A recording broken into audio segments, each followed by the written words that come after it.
এখন কি হলো, এখন ড্রেন হয়ে গেল, এই ড্রেনে এখন ঘুরবে এবার, নাহলে স্লিপ করে করে এই পিছিয়ে যাবে, বুঝতে পারছো? এবার ড্রেন হয়ে যাবে, ড্রেন হয়ে গেলে ঘুরে তুই কর।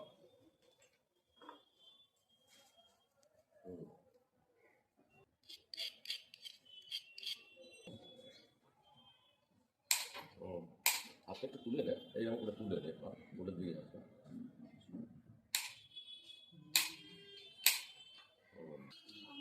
এদিকে নিয়ে সেদিকে নিয়ে খারাপ হয়।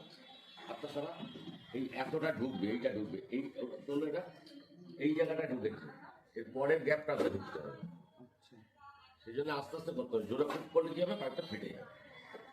পাইপটা ফেটে গেলে তুমি লাগাবে বুঝতে পারবে না, লিক করে যাবে, আবার কেটে আবার করতে হবে। এবার পাইপ তো যখন তুমি বাড়াতে পারবে না,